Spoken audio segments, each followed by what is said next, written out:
And we are live. I'm here with Priya Allward. Just some background. Priya is someone I met through yoga. She's a yoga teacher locally here in Omaha.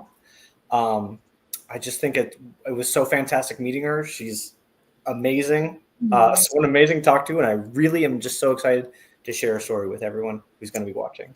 So, Priya, why don't you introduce yourself? Okay, hi everyone. I am Priya. My real name is actually Alamelu, but I go by Priya. I know, new news. Oh, Alamelu I means, have a friend from India. His first name was Sadahi, but we all just called him Kola. yeah, it's interesting. I was so embarrassed of my name, Alamelu, but it's what all of my great grandmothers, mom, we all have that name.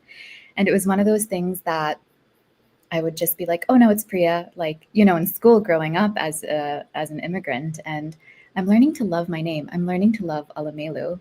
It means the goddess or the goddess that sits on top of a lotus, which is a lot of different Hindu deities. And I'm like, Oh, you know what? I think I'm going to own this now. Like I'm going to own Alamelu. But anyways, yeah, I do teach yoga, and I'm so glad we met through yoga as well. I recently started teaching, so just this past October of 2024. I am also a doctor by background. I've been practicing for about a year, and I've been out of practice for a couple of months now, just focusing my energy towards yoga. And yeah, I don't know what else. well, I'll say what I found so interesting when I met you and I met Jake was you told me about how you guys basically both had what most people would envy, as in like you're like, oh, I went and I became a doctor. I was doing finance. It's like I Mhm. found myself being like, "Ah, if only I just had the brain to be a doctor." Mm. And we've all been going through it. And when you met, I started doing a reading for you because you were talking about that dark night of the soul, Yeah. um, and going through it. And with what's been going on with me, it's been pretty much the same, same Mm. stuff. Yeah. Um, but just wanting to hear about the path of like how you started, which would be, growing up, you Mm. were set on this path to Mm. become a doctor. Like how did that happen? How did those expectations kind of form? What was kind of the family background? Yeah. So I come from a very small caste in India called the Chettiar caste in South India. What ring are they on? The Or caste like, system, to be honest, they were starting off as like farmers and traders and were good financially. yeah. And especially as an Indian American, so I moved here when I was 1 or 2. My Hmm. parents were very particular on maintaining our culture and continuing to follow the practices of our caste because it was a safety net. It was what they were familiar with, and they were the first people from both sides of the family to immigrate to America. And so we clung on to these traditions instead of adapting and seeing where there was space for change. And so I was raised very conservatively, very, very conservatively. Wasn't allowed to really go out, didn't have a phone until my 20s. No dating was allowed. I just had to focus on studying. The big thing with my path to becoming a doctor, I would say my dad was a big influence. As long as I remember, it was more told to me. It was like, this is what you're going to do, and you're going to enjoy it and be good at it. And you know what? I did. I did kind of enjoy. I loved science. But it's also how I got love from my family when I did good in school, or I was like a super nerd. I call it. I was valedictorian. I got straight A's, like 4.5 GPA. Did all the extracurriculars, and when I did it, it was like, of course, there was a sense of pride, but it was more exciting to take that home and like tell my parents about it and just Hmm. see them happy because I'm like, this is the immigrant dream. Like, this is like what we're all here for, right? We're all here to work hard and like be able to bring in a lot of money and have a good job and be financially stable. I mean, this is how I define success, because that's how my parents defined success, right? And they were working 3 jobs, a lot of things to support me. So there was a lot of interesting dynamics going on of this path. So I can't completely say I chose it on my own, but I have to acknowledge the responsibility that I took to go down this path as well. So that's kind of how medicine came out to be. I do have a lot of doctors in my extended family, and I think there's a little bit of projection from my dad of, okay, we want someone in our family to be a doctor. Wow. And it wasn't going to be my younger brother. He hated it. How many siblings do you have? I have one younger brother. One younger brother, so 2 kids. Okay. Just the 2 of us. So there was a lot of pressure to perform and to be certain things and meet certain expectations. And he's an engineer, so it's like the classic Indian family, and you can be a lawyer, a doctor, engineer. And so that's all we really knew. So I really didn't explore anything else. I mean, medicine is so all consuming. It takes a lot of your time, your energy, where your hobbies just kind of like, what are hobbies, I feel like I've met some of those people at the job I was working, where it was like I've sometimes we put in their income because it's a sales job, and we're like checking the credit, like, whoa, you make a lot, what do you do? It's like doctor. Yeah. And it was like, Right. I've had guys who were doctors who were like, I've lost the love of my life, I didn't give her enough attention, I lost all of my It's a I just sacrifice. Yeah, focus. it's a huge life sacrifice. I mean, that was my sole focus. It's like a black hole a little bit, and the deeper you get into it, the deeper it gets. And there's this ladder you can continuously climb within medicine, with leadership roles and research opportunities. And I mean, I did it all. I was chief resident of my residency program. I had a ton of research papers that are published. I mean, even in that, it was like, okay, I need to do my absolute best, because I worked my butt to get here, and not all of us have this opportunity. So I need to make use of it. So it was a little bit of a survivalist mindset, I would say. And then that feedback loop I was getting from everyone around me, of when I mentioned that I was a doctor, people are always, wow, that's amazing, but it comes with a lot. But that's also how we, unfortunately, think about people in our society, of like, what they do is so defining to who they are. Doesn't mean you're necessarily a great person, if you're a doctor. I mean, we hope we are, but yeah, it's interesting that we label people and really define people by their profession, I think. Well, I was close to someone at one point who was in Austria, and everything that you sign your name on, you get a title based on your job. This person was like an environmental person, and they were just telling me, they're like, I'm so annoyed that when I go to the doctor, they say that I'm an engineer. And I'm like, I'm not an engineer. I was like, and there are other places where it's even like more to the forefront. But I've always felt like when someone's like, oh, he's a priest, you should respect him. Like, he's made a sacrifice. I'm like, I don't know if I should respect this person. Yeah, I mean, it's so individual. Early on, I was like, I don't respect what you're saying just because you have this title. Right. And it's to no fault of their own. I think, especially in America, but a lot of developing countries, we spend so much time at our jobs that it becomes our identity. We live life walking, talking, speaking, doing things. And I found myself in that too. There was kind of an unsaid expectation of what a doctor should look like, what kind of house they should have, what kind of clothes they should be wearing, what kind of restaurants they should be eating at. And you feel this like unsaid pressure to just kind of fit in with everybody. And that's when I really started feeling the contrast of like, I actually don't want these things. This is not actually me. And it's always felt that way, as much as I've tried to like suppress my intuition and just push forward on this path. There's always been something off, something of like, I don't really think this is my end goal. This might be a stepping stone in the path. But I think for a lot of people in medicine, I mean, you work so hard and people tell you to keep going so you can earn the fruits of your labor at the end of all the hard work and the financial investment and the exams and everything. But I got to the end after it all, and I worked for a year, and I was like, this is not it. I'm not doing this till retirement. And just looking at the people around me, I was like, this is not the life I want to live. Those are not the goals that I have for myself.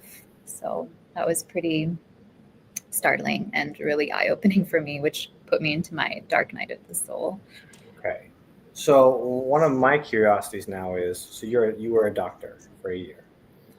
What started happening that made you think or started exploring down this path of, oh, I'm going to do yoga. I'm going to not just, you're not just doing yoga as like, we're doing this to exercise. No, like you're doing the real spiritual practice. And I know from experience, I've told you this every time I've gone to your class, demons, demons attacking me, which I'm fine with, I'm fine Mm, with. I'm like, where'd those come from? Those are weird. And usually I'm just so deep in a pose that I'm like, I'm zenned out. And mm, it's not actually a painful experience. It's more like I'm seeing them. I'm mm, seeing what's running in the background comes to mhm, light, which I totally accept. And mm, I'm like, yeah, I could mhm. see you. I'd rather see you than not and have you run my life, you Sure. know. Yeah. But what got you on that spiritual path? What started making you? Were you always spiritual? When did you? What was what kind of what's the background on that? This is such a great question. I love this question because when I think about a spiritual awakening, or a lot, oftentimes in the teachings, it's a sudden moment that everything changes. And it is for a lot of people a death, a breakup, a career change. But for me, it's always been this slow unraveling, this slow unfolding. I've always Mhm. been curious since I was young, like, why are we here? Are we here to just work and make money and get married and have babies and like die? Like there has to be something more to this human experience than like Mhm. this. It's just there's a sense of like I was always a spiritual seeker and I didn't really know it. I always was. I wanted these answers, and no one could really give it to me. Of course, not my parents. I mean, that's not how that's not the mindset that we were living in. Like I told you, it was more survival. But I've always had these like existential questions, and yoga was always a part of my life. But even when we were younger, we had a yoga teacher come and teach us yoga, and he would do these esoteric things, move objects. I mean, it was crazy. And I Wait, was, what? Wait, yes, what? He would yeah, move objects? he'd move objects with meditation and with his vision. I can't answer more to how he did that. No, well, what kind of objects But, did he move? just like a cup of water, or Did it just like slide across the floor? yeah, I'm not kidding. So I No, mean, I knew I'm that not believing there was some magic to this, and so that really got me hooked when he'd come. And yoga originated in India, and so there was a you. big sense of like, okay, I need to go back to my roots, and I need to study where this came from because this feels true in my bones, and I need this. I need to discover, I need to learn and study. So I was always a seeker. So yoga was always a part of my life, but it started off with the yoga we think of in the Western world, the movement practice, the asana Mhm. practice. So it was a lot of like, my ego loved going to sculpt yoga and hot yoga and just Yeah. getting into these pretzel poses. And I was like, felt great in my body. Was I attaining anything spiritually? No. I learned how to breathe better. I learned how to move better. And when we think about yoga, there's 8 limbs of yoga. Mhm. One of the limbs is asana, or movement practice. And a lot of people enter yoga through movement practice so that we can connect to the divine, so that we can transcend the body, so that we can understand spirituality. Uh-huh. So it's not something that's not important. It's a piece in the puzzle. But I think a lot of times when we think about yoga in the Western world, it's the movement practice is the biggest piece, and there's nothing beyond it. Well, I think that's partially just marketing. Yeah, yeah. But I think like there are people who get upset that they're like, oh, I don't want to dumb down my thing, and I'm like, hey, that's fine. That's Hmm. fine. That just Hmm. you're just normalizing people to it. Yeah.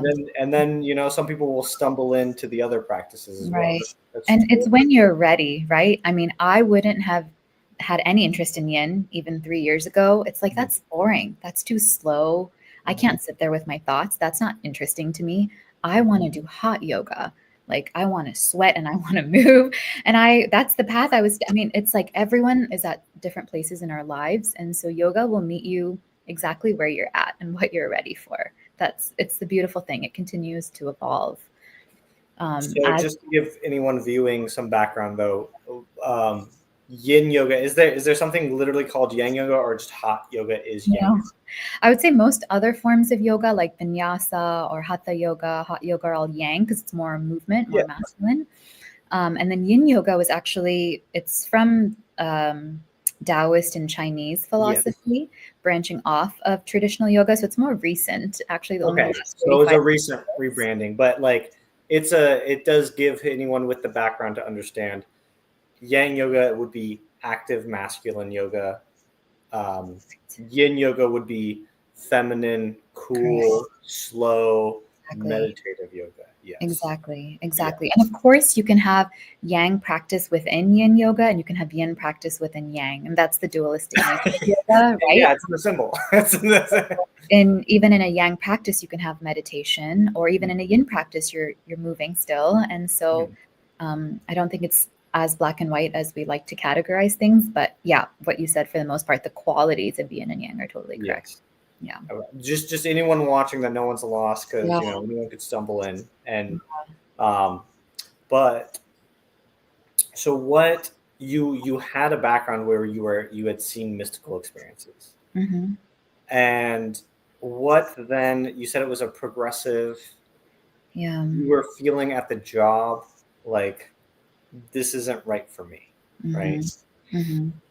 um but what made you choose, like, were you already doing yoga, and was it kind of an epiphany, or a kind of like, or you had already been training so much that you're like, I can just do this?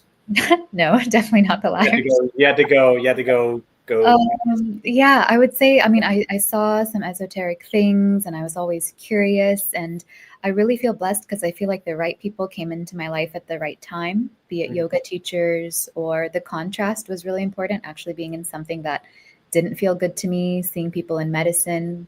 As much as I'd like to say it was this beautiful path, it was a really hard path.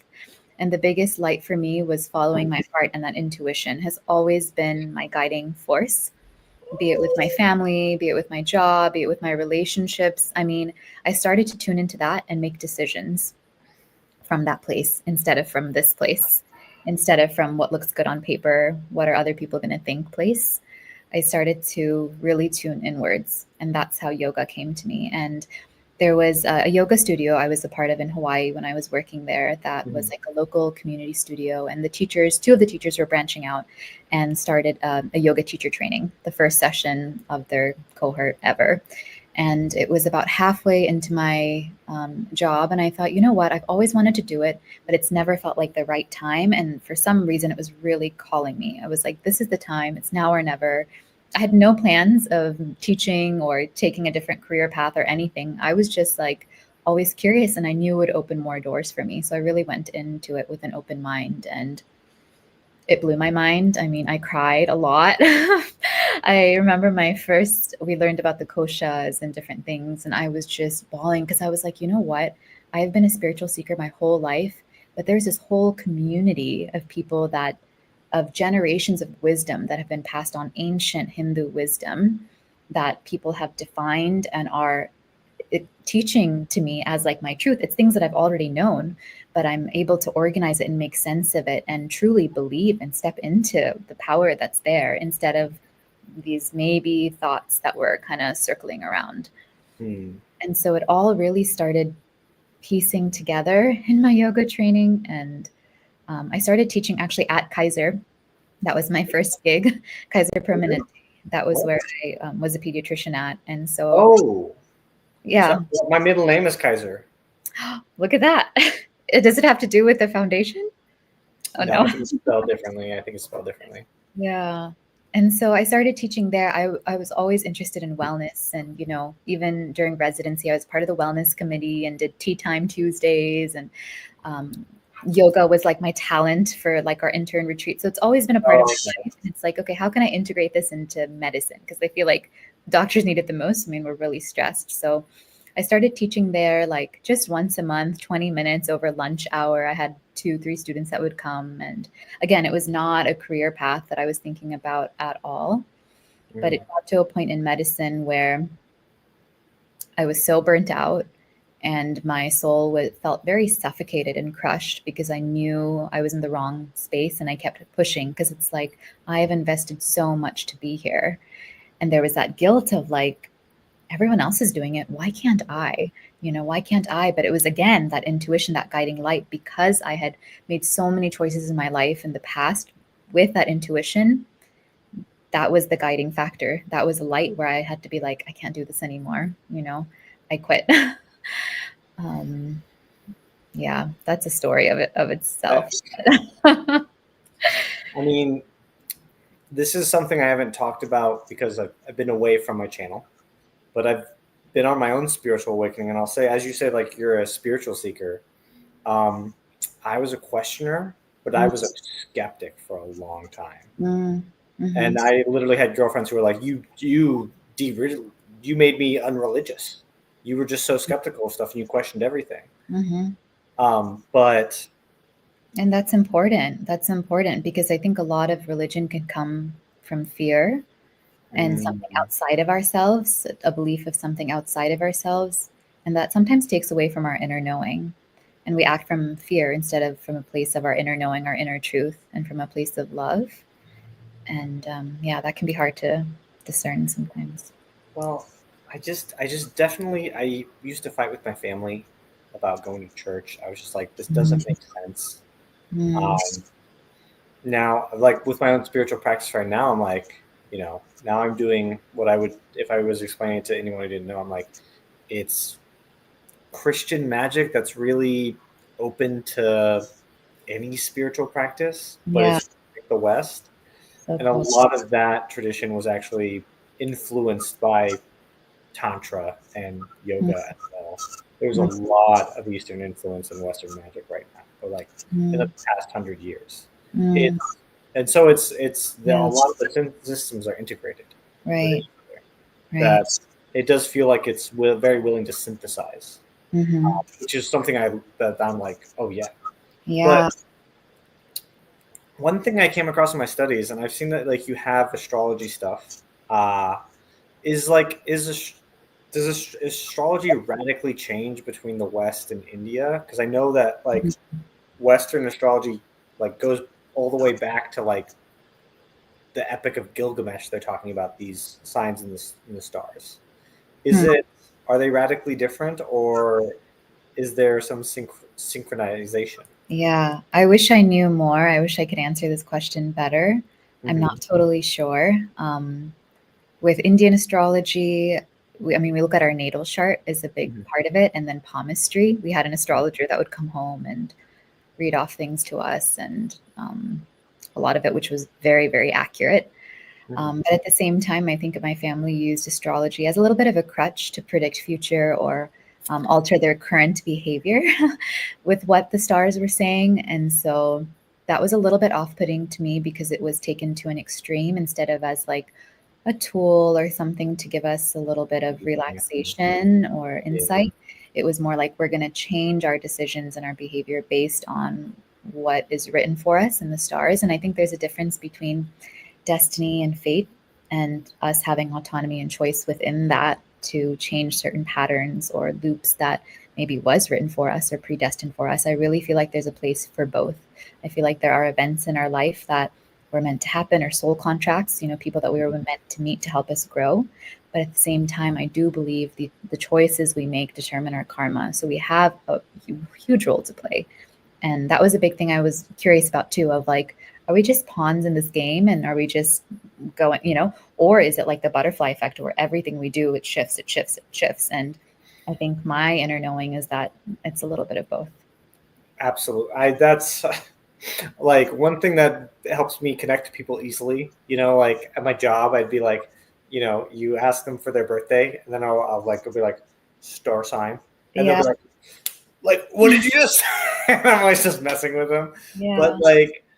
That's so like literally, I'll make it, and sometimes I do it tongue in cheek, where it's like, someone's like, oh, my wife will only eat like fish, and she won't eat any meat. I'm like, oh, what's her sign?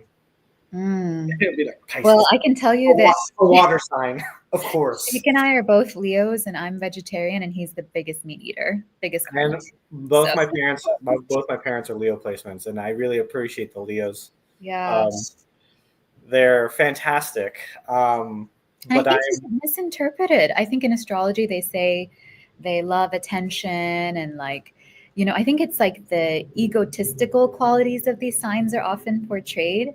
But I think Leos have like the biggest hearts and we're like the biggest oh, empaths. But it's the you dark would and the say that, light Leo. of the sign, right? The shadow and the light of the sign. So I'm just it's kidding. how you see it. It's how you take it. Well, I mean, I guess I always go to a more abstract place of like it's fixed fire, and I see the fixedness of it, and I have like no fixed placements, and Mm. so I'm like, you guys are comfortable doing this? I need to do like 20 different things. Like, And that's cool. Yeah, how that's can totally you? okay.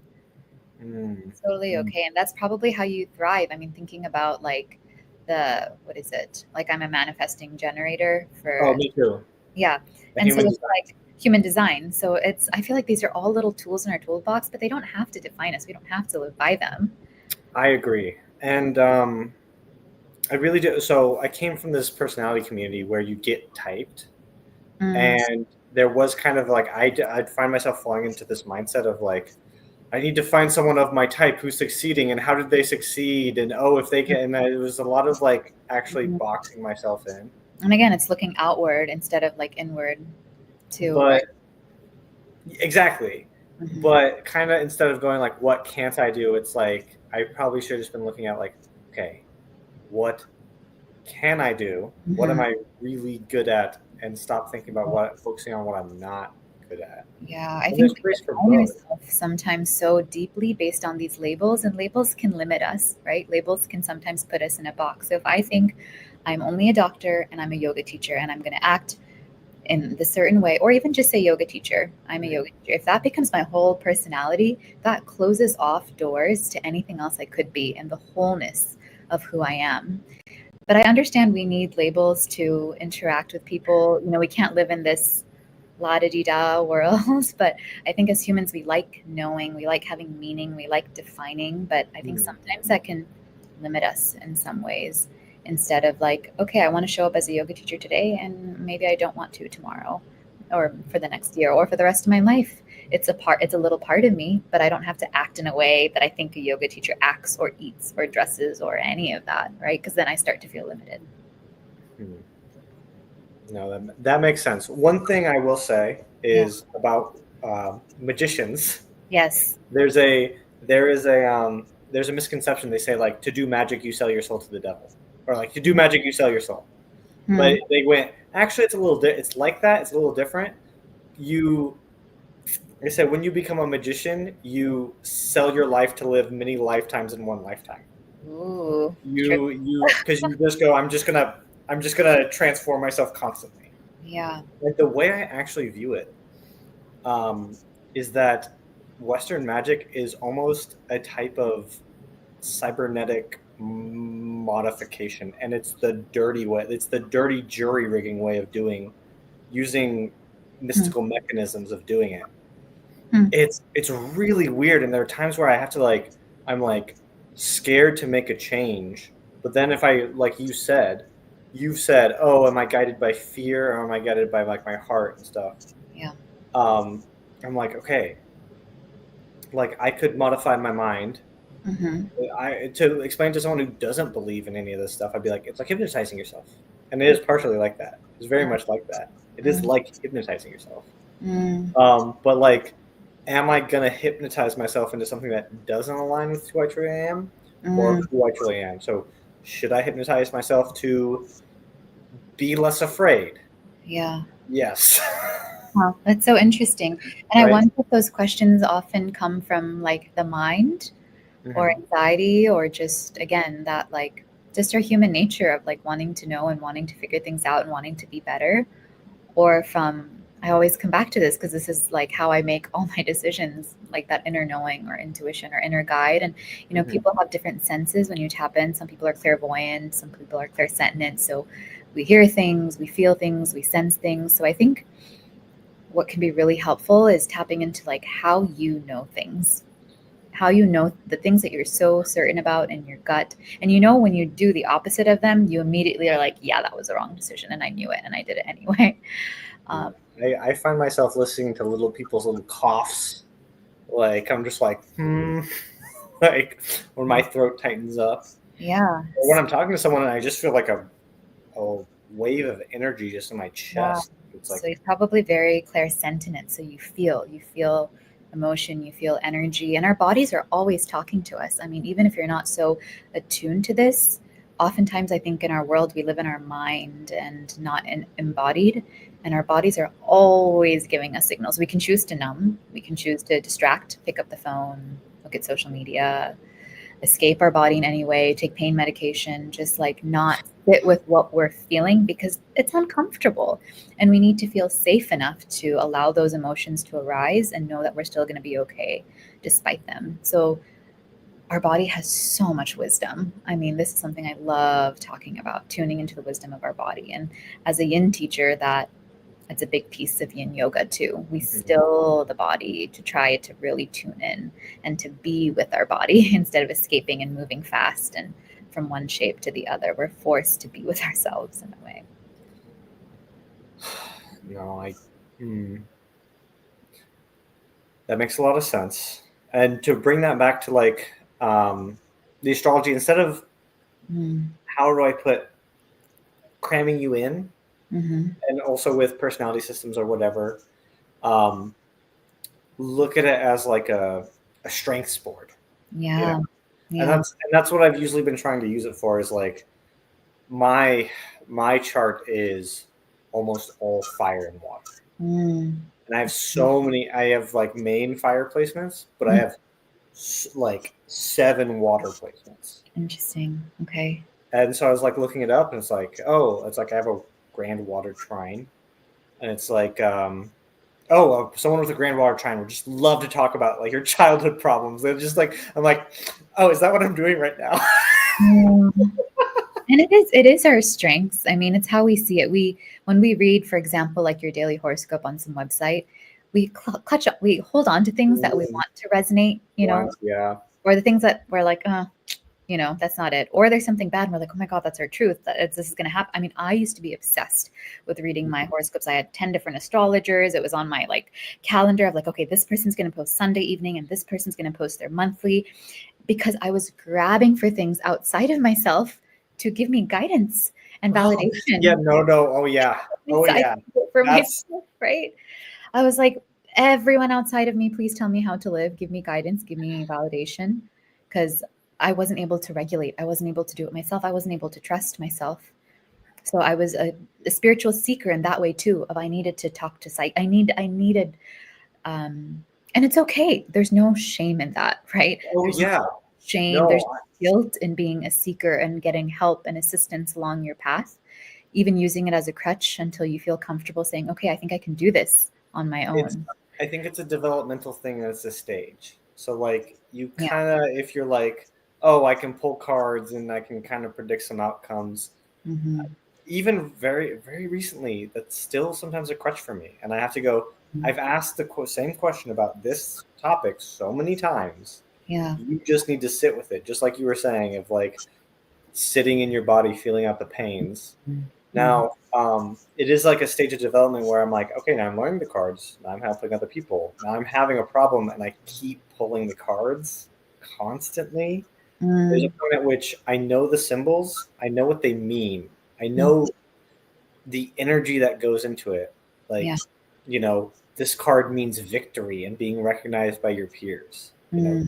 That's a victory card. This card Mm. is sorrow. And Mm. actually, like going through the motions, the positive side would be studying the cards or Yeah. studying the astrology, going through the motions, understanding what this means of Right. this is a card of grief. This is spilled milk, spilled cups, 5 cups. Mm. And it's Mm. being like, you see some spilled cups, but you still have 2 upright cups. You still have relationships that are working. Mhm. And you're Mhm. grieving over what you have, but you always still have something else. It's Mm. not done. And But even your even focus is on taking there. The message in that next card card is a positive message. That's exactly what I was going to say, that there are no bad cards, there are no bad messages. It's all to help us evolve. And I know, because my whole life has been one of alchemy, of hard situation after next mountain to climb, after next mountain to climb. And only now can I see of like, oh, I had to learn it so that I can overcome it for myself, Take the and shackles so that off. I can help other people now at this stage in my life who are facing a similar mountain overcome it too. It all had a purpose, even though I didn't know and didn't feel like it, like a blessing when it was happening. The breakups, the leaving the job, the leaving the family, it felt horrible.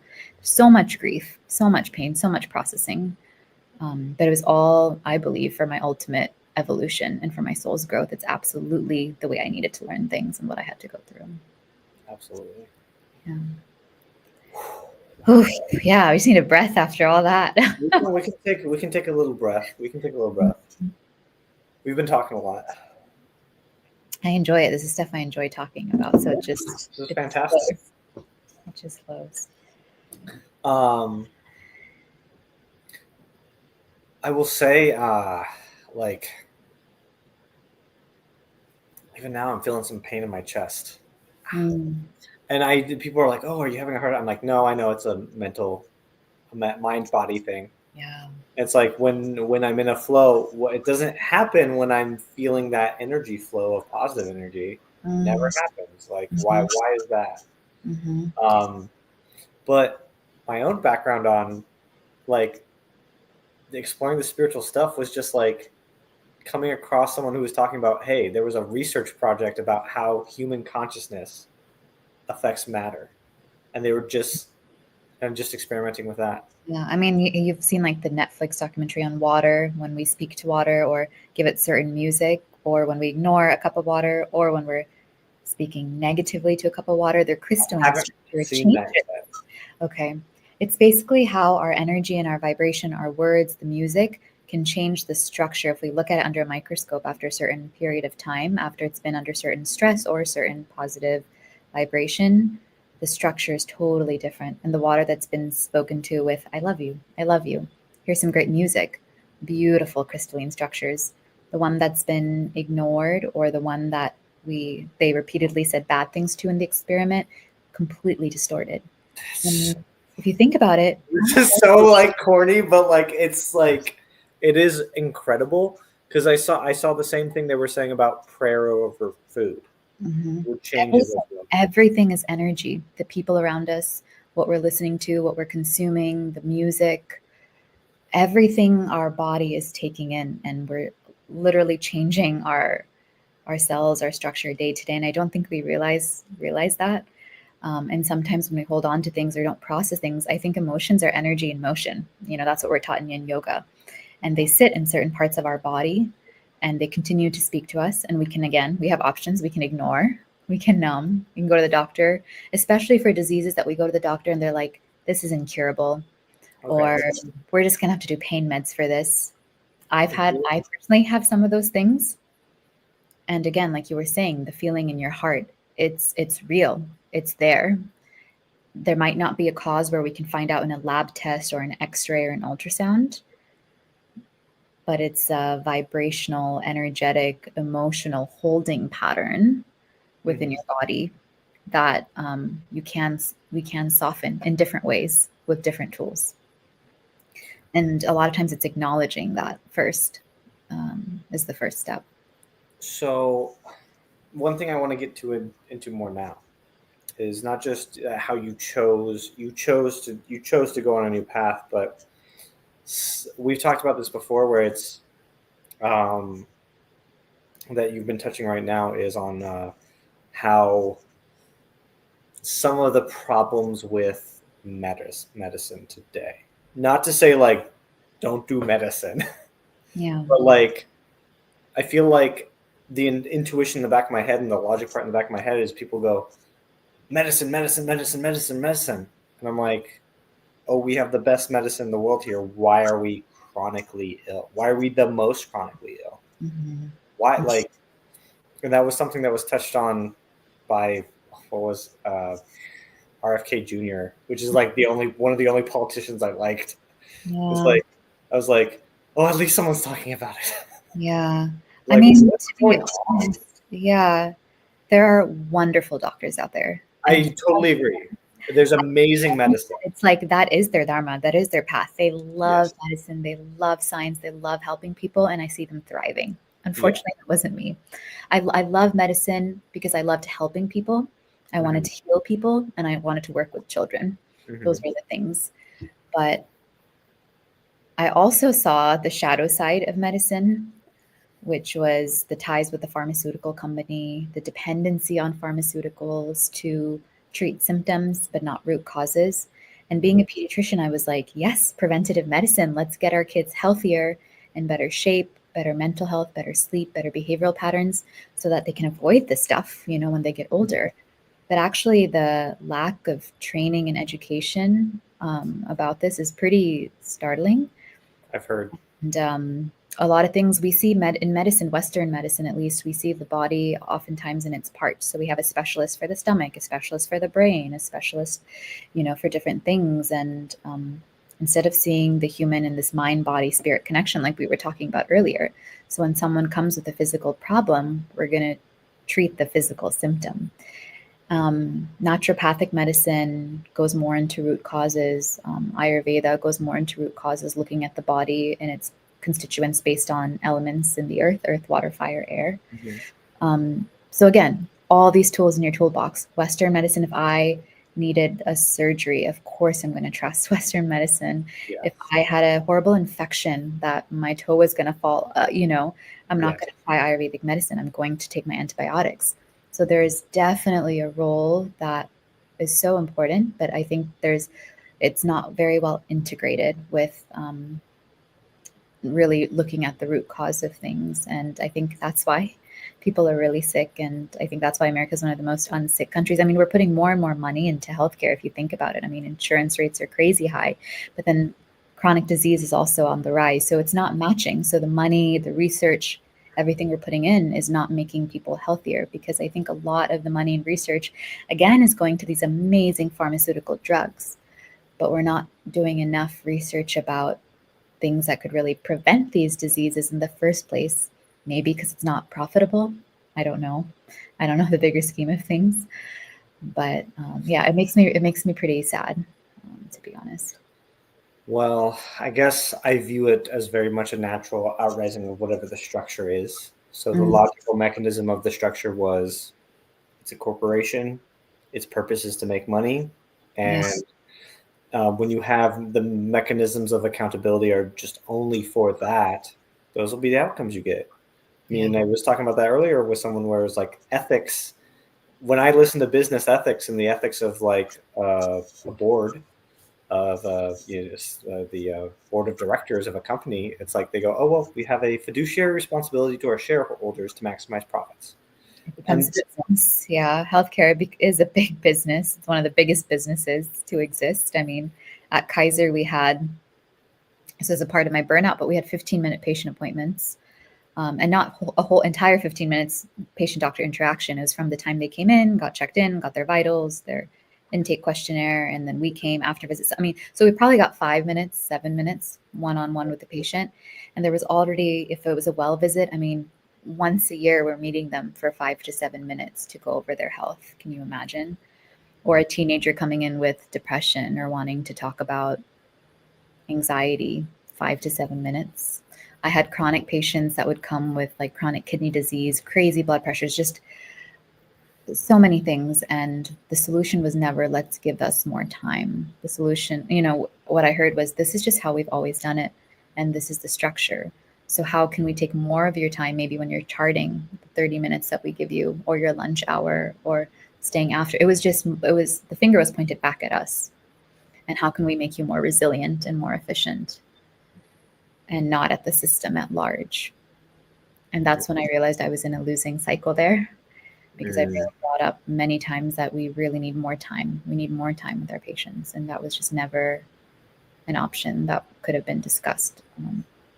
So, but I mean, were you guys so busy that that's not even feasible? yeah, a lot of it was just to meet patient requirements. We serve the west side of Oahu, and bigger families, lots of children, and so we were already overbooking often.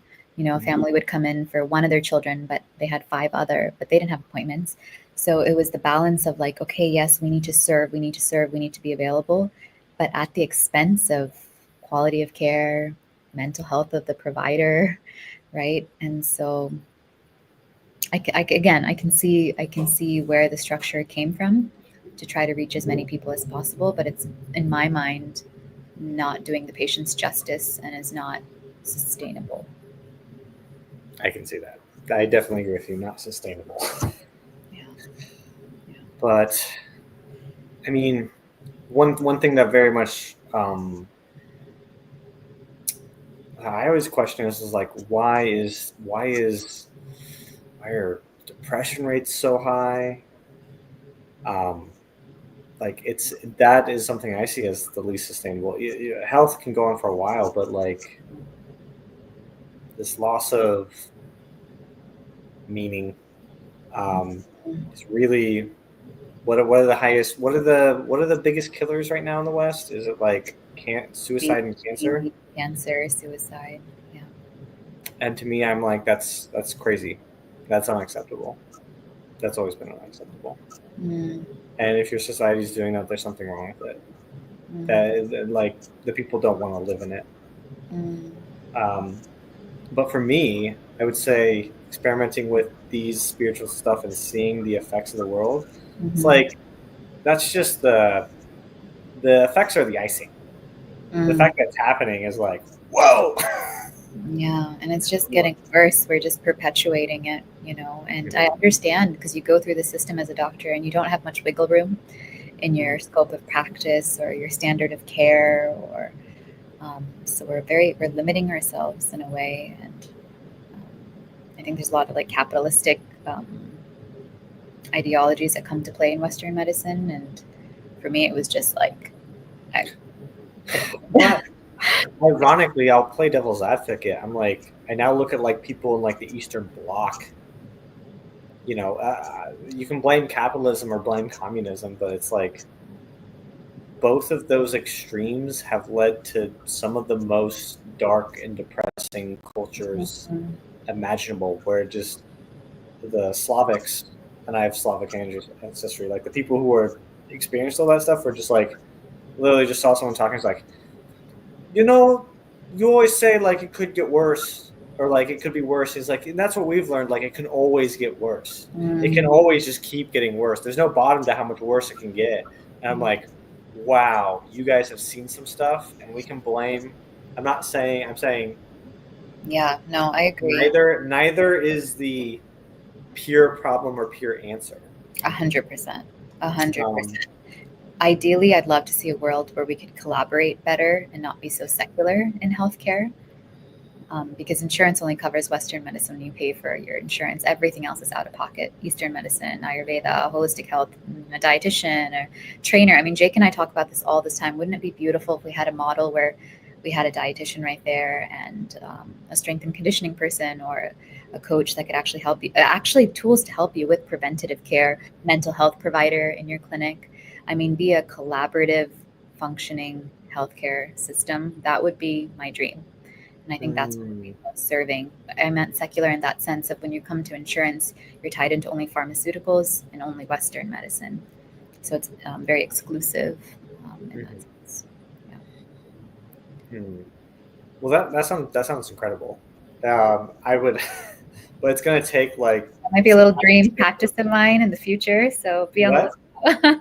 Maybe I'll have a holistic health center where I can fuse Western medicine and other modalities to help really treat the whole person. That would be a dream. Well, I did meet someone who was a yoga instructor at the VA. Hmm. He said he was doing data. Actually, I met him at Yoga Now. Yeah, and we went and got coffee. And he had said that he was a yoga instructor for the VA and that insurance was covering it. And I was like, oh, they're recognizing the health benefits of it. And they're like, they recognize the health benefits of them having a community. I'm like, and like things to do. And I'm like, oh, okay. Mm-hmm. Like, Things are changing. I mean, Kaiser, to be like to give them credit because they're amazing in a lot of ways. They mhm. recently, I think in Hawaii, maybe California, are covering doulas under their insurance policy. So things are changing, things are integrating. I love the direction that we're going in. And a lot of times it comes back to, is there enough research in that? Have we proven that? So I think the more we can pour resources into preventative medicine or other modalities and actually have the numbers, because we like that, we need that in Western medicine. We need research, we need data to bring anything into the space. I think the more it'll start to integrate. I agree, and there have been documentaries coming out about that right now. Where there was a meditation documentary where these it's in the mystical like podcasting circles where Mm. there's someone who was doing research on this meditation and in California, or I believe he was a doctor, and then he realized about meditation was helping people, and all Mm. these California researchers were like, "No way, let's look," and he was Mm-hmm. like, "They're like, holy shit, we see people who are like stage We 4 need cancer." proof. We need the proof, Yeah. and then we're all for it. So. Well, I will say, I don't want to go too far out there, but in some of the mystical Western tradition and like their understanding of the cycles of the ages, is India's age was the Cancerian age, Hmm. right? And we see India has always had like mystics at the top, very watery, very leader, Mm. and that was where those traditions kind of came in. Mm. Um, and the most recent age was Pisces, um, and that was the age of like the dying god, and now we're in the age of Aquarius, Hmm. What does which that is mean? um, I Aquarius is known for being weird and doing its own thing, I love it. and also its symbol is those waves. Yeah. So Mm-hmm. think of like radio waves, even is a sign of that. And Hmm. so each stage is kind of added things. Now I feel like one thing is that we have all these stories and myths where people did miraculous things that we don't believe in anymore, right? And I had a friend from India who was like, "Yeah, we used to see more like supernatural stuff happening, and as the electricity came, those things kind of stopped Yeah. happening." Yeah. Um, but I see it as like an evolution of like, how can you build up a logical system without, if you think you can, if you see that you can remotely control things with your mind, how can you build the logical structures to Mm-hmm. start building if you're just like magic? These are Mm. just shortcuts. I just have what I want. Mm. And so evolutionarily, spiritually evolutionarily, us taking off the ability to foresee and be mystical allowed us very much to put on a cap of logical linear thinking. Mm. And it feels like we've taken it to its natural conclusion where it's kind of killing us. Yeah. And I think And we're waking up to it. We're waking up to it.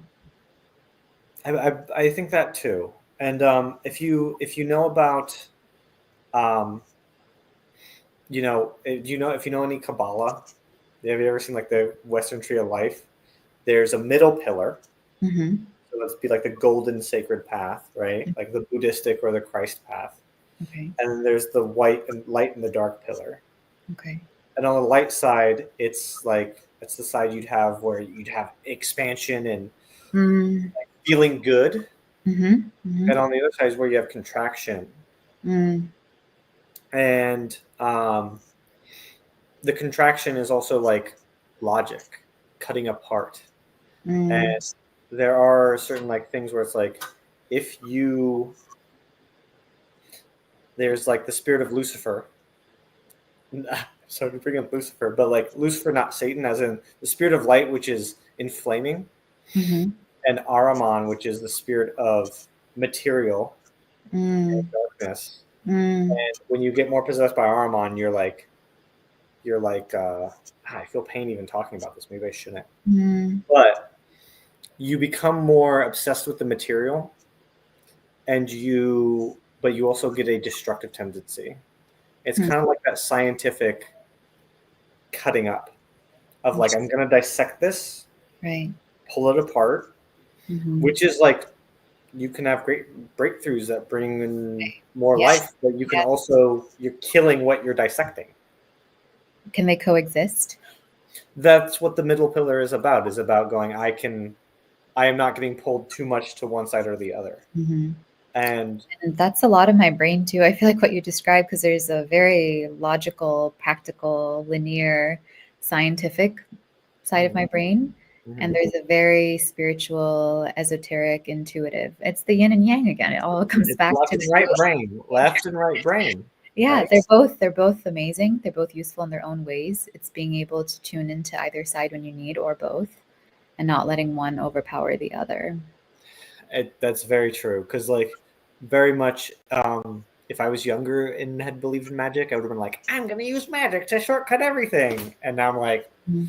I just know I have so much work because like no, like you're in matter to Mhm. be in matter. Yes. You're in There's, I matter to think be in it's matter. Brown You're not. class that said we're spiritual beings having a human experience, not human beings necessarily having a spiritual experience, which I was like, oh, because there's a part of yoga that teaches you no material possessions, right? When we think about the monks or the very masculine way of thinking about spirituality, we go off, we relieve material possessions, we're in a state of cleanliness, right? And purification of the senses, because we want to connect to the divine and transcend our bodies. I would say more new age spirituality or feminine embodiment is actually being here, having the human experience, having the human emotions and feelings, having the material things as well. I mean, there's nothing spiritual about living in poverty. You can have both. Well, what they say is when you get possessed by the opposite of that dissecting is where you go when you're influenced by the light bearer, the one who brings the spiritual euphoria. You Mm, go, oh, I don't need to be part of the spiritual, the material plane. I am rising above. You see this a lot in those spiritual yeah, planes where it's spiritual ego. spiritual ego. Yes, it's very much. Whereas the science, the harmonics is not considered egotistical, but it does get possessed by a desire to destroy. Mm, It's not egotistical at all. mm. But the other side is like, I am so above this. I'm just going to separate. I'm going to stop taking care of my family. I'm going to stop taking care of stuff. Right. I'm going to go away and leave the life that I was given, which is actually a very spiritual experience, to be in the life that you were given and have a spiritual experience, to have Mm-hmm. both. I mean, that's how I want to live. I've had some friends ask me, having gone being a yoga teacher, just going down the spiritual path, there's this idea or notion of like, oh, so do you no longer like enjoy dressing up, or do you like want to Finding go something. away to like a monastery, or just like give away your stuff, or like be like a monk? And it's like, no, of course not. I want to enjoy all the human things too. I want to integrate. For me, the highest level of spiritual attainment is integration of it all. Spiritual what? Integration. No, you said spiritual demon? I don't think I said demon. um, I don't Hmm. know what I said. I don't know what I said. But for me, the most pleasurable way to live life is being a spiritual being in my human body and experiencing both. Well, I've also heard a lot of like there's stuff where I don't trust certain new age stuff. I'm in it still, but there are people who are like the spirits are all looking at you and they're like, "Damn, those humans are doing it. They're there." Like Mhm. there were some traditions where they said that the human spirits are called the spirits of limitation, mastering limitation. Hmm. And I think, I mean, one of the downloads I think I've told you about is just like that there are greater forces that are just very proud of us for Yeah. being here. Yeah. Oh, I know it. I feel it. I mean, I feel it with my ancestors that didn't have, just had to survive, right? Where got into child marriages, arranged marriages, had no freedom, no education. They just had to survive and produce children and caretake and die. And that was their cycle, really up till my mom, I would say. But similarly, lots of suppression. And even within my life, and I could think of my ancestors of, oh, I'm so jealous that I didn't have that and she gets to do that. Or, oh, she's a cycle breaker and she's here to heal not only herself, but speak up for all of us, dance for all of us, be in joy for all of us. And so that we don't have to pass this on anymore. When she has a daughter, she doesn't need to even experience any of this. It stops. That's where the generational wounding trauma stops. But there has to be someone in the lineage that's willing to feel it all, and it's not fun. But That yes. hits. That hits. Yeah. Yeah. And you know when you're the one. You know. No, I don't know.